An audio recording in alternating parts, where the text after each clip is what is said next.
Bonjour, nous allons corriger l'exercice 10. Alors dans cet exercice, on se donne ABC 3 points du plan et on a trois autres points MNP qui sont définis par des égalités de vecteurs. Donc on a le vecteur AM qui doit être égal à 1 tiers du vecteur AB, CN est égal à 1 tiers du vecteur CA et le vecteur CP qui est égal à 1 tiers du vecteur BC.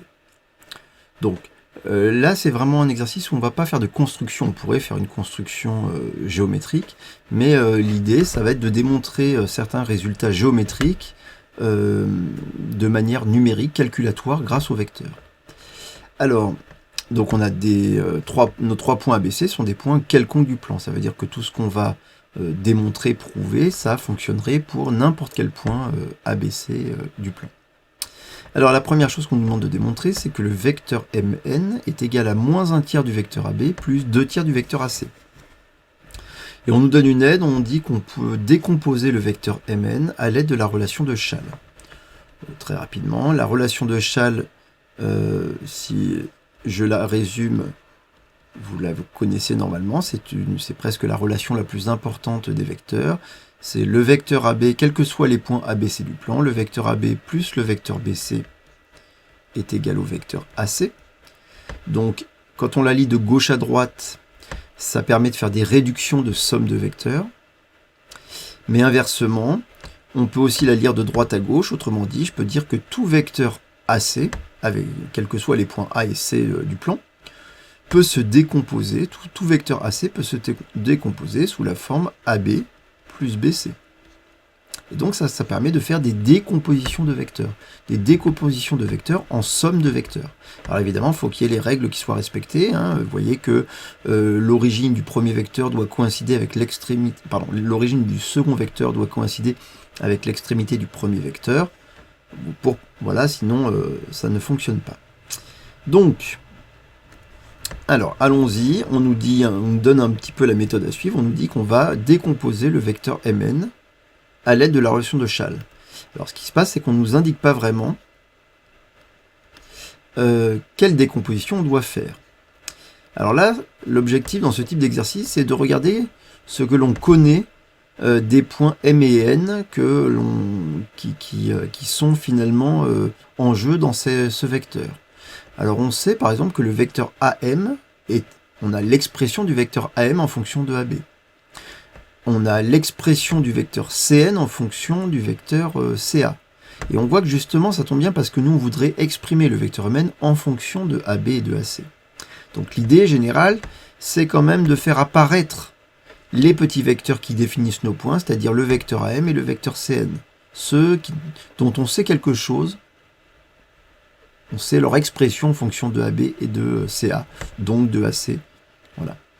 Donc, la relation de Schall, on a dit qu'on pouvait faire intervenir un point. Par exemple, si je prends le vecteur JR, je peux dire c'est le vecteur JT plus TR, par exemple. Ça, je sais que c'est vrai, quels que soient les points J, R et T du plan.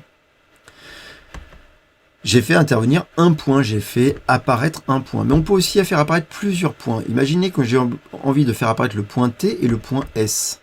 Dans ce cas-là, je pourrais dire que c'est JT plus TS plus SR, par exemple. Et oui, c'est un peu comme une relation de Schall généralisée. On peut le faire en une fois. Tant que l'origine du second coïncide avec l'extrémité du premier, ça fonctionne. Et donc c'est ce qu'on va faire ici. Pour le vecteur Mn, on va donc ici, puisqu'on voudrait faire intervenir, ça parle du point M et du point N, et on a une information sur le point, mais ça fait intervenir sur le point M, mais ça fait intervenir le point A, puisque on a AM. Ici, on va dire c'est donc le vecteur MA plus le vecteur, et là je pourrais dire le vecteur AN. Oui, mais moi, l'information que j'ai sur le point N, c'est le vecteur Cn. Donc, je vais plutôt dire plus le vecteur AC, plus le vecteur Cn. Voilà. Donc, voilà une décomposition grâce à la relation de Schall. On vérifie bien que ici, on a le même point, et que là, on a aussi le même point. Et qu'on a le point M, qui était notre origine de notre vecteur Mn, et on termine par le point N, qui est l'extrémité, donc, du vecteur Mn. Maintenant, je vais donc pouvoir faire apparaître mon vecteur AM Alors mon vecteur Cn je l'ai, mais mon vecteur M je ne l'ai pas tout à fait puisque j'ai le vecteur MA. Oui, mais ça je peux dire que c'est l'opposé du vecteur AM. Donc c'est moins AM, plus le vecteur AC, et puis plus le vecteur Cn. Ainsi je peux remplacer le vecteur M par 1/3 du vecteur AB par définition. Donc c'est moins 1/3 de AB, plus le vecteur AC, plus le vecteur Cn. Alors Cn c'est égal à 1/3 de Ca. Je le remplace. Le moins 1/3 de AB, regardez, c'est un petit peu, on a le résultat, on sait ce qu'on va obtenir. Donc le moins 1/3 de AB, on l'a. Par contre, ici, on veut exprimer le vecteur Mn en fonction de AB et du vecteur AC. Donc là, on a AC, mais là, on a le vecteur Ca. Ben, ce n'est pas très compliqué. Il suffit, évidemment, de remplacer le vecteur 1/3 de Ca en disant que c'est l'opposé de 1/3 de AC. Oui, puisque le vecteur Ca, c'est moins le vecteur AC. Ce qui va me permettre ensuite de réduire, puisque je vais compter ici, j'ai un vecteur AC, j'ai AC moins 1/3 de AC. Ben, 1 moins 1/3, ça fait 2/3. Donc ça donne bien moins 1/3 de AB plus 2/3 de AC. Ici, j'ai l'expression du vecteur Mn en fonction du vecteur AB et du vecteur AC. Donc ça, c'est ce qu'on devait faire à la question 1, dont on avait déjà le résultat. Regardons la question 2. Exprimer le vecteur NP en fonction du vecteur AB et AC. C'est-à-dire que ça, c'est la même chose, en fait. C'est la même question, mais écrite différemment. On veut faire la même chose pour le vecteur NP. Sachant que cette fois, on n'a pas tout à fait le même résultat. On n'a pas le résultat proposé, comme ici.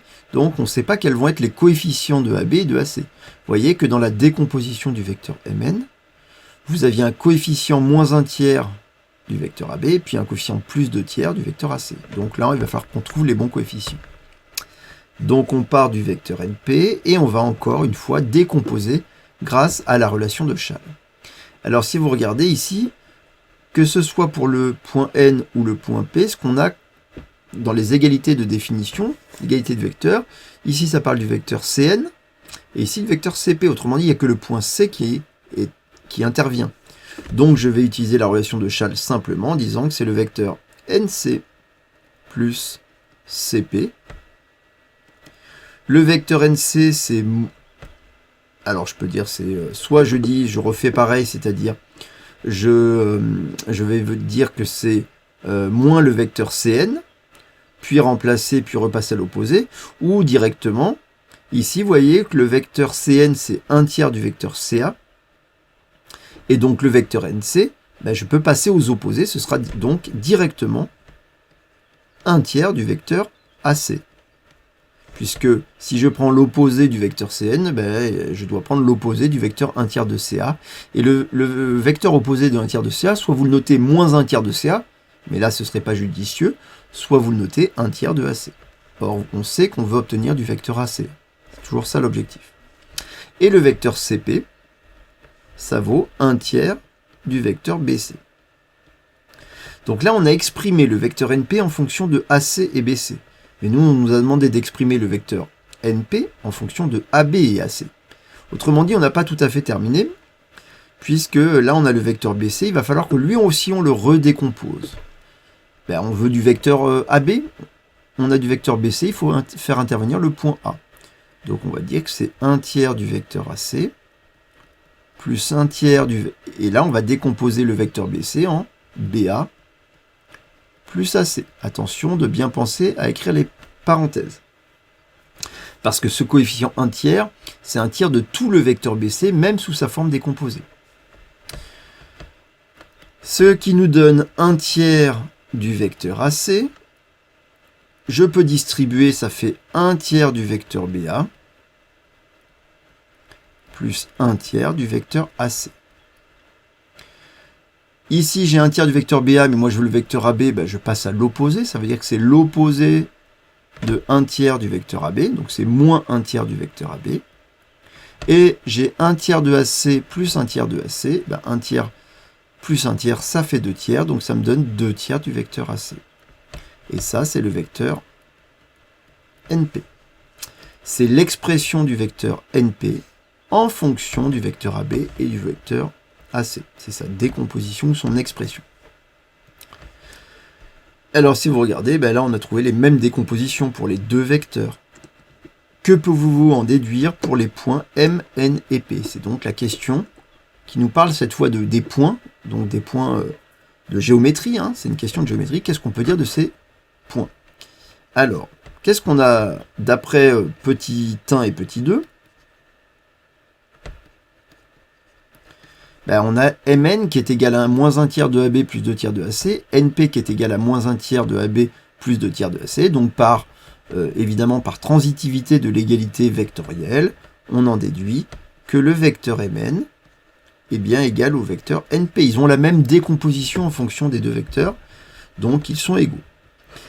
Alors, ici on a deux vecteurs qui sont égaux. Quand vous avez comme ça deux vecteurs qui sont égaux, ça signifie qu'ils ont évidemment la même direction, le même sens, la même norme. Souvent, ça définit un parallélogramme, des choses comme ça, mais là on est dans un cas un petit peu particulier, puisqu'on a 3 points. Donc regardez nos 3 points, on est en train de dire que le vecteur Mn, donc je fais un petit dessin comme ça juste pour le visualiser, imaginez que ce soit lui le vecteur Mn, il doit être égal au vecteur Np, donc même direction, même sens et même norme.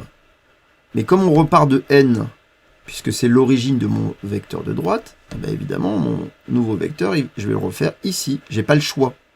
Je suis obligé de faire un vecteur qui a la même direction, le même sens et la même norme, et donc nécessairement, le point P est ici. Et donc, regardez ce qu'on obtient comme configuration. Ben, on obtient un point N qui se trouve exactement au milieu du segment MP. Directement, c'est une des propriétés du cours. Lorsqu'on a une égalité comme ça, on peut dire donc N est le milieu du segment donc MP. Et donc c'était ça qui était attendu. Pas seulement des problèmes de collinéarité de vecteurs ou des problèmes... voilà, c'était vraiment ce qui était attendu, c'est l'idée d'avoir des points alignés, puisque des vecteurs égaux, souvent ça veut dire qu'on a des vecteurs, on peut avoir ou un vecteur qui vaut k fois l'autre, ça donnerait donc de la collinéarité de vecteurs, et souvent on parle de points alignés. Mais là c'est même plus précis que de l'alignement des points, ils ne sont pas seulement alignés, c'est qu'on a ici une histoire de milieu, n est le milieu de MP. Voilà pour cet exercice. Au revoir.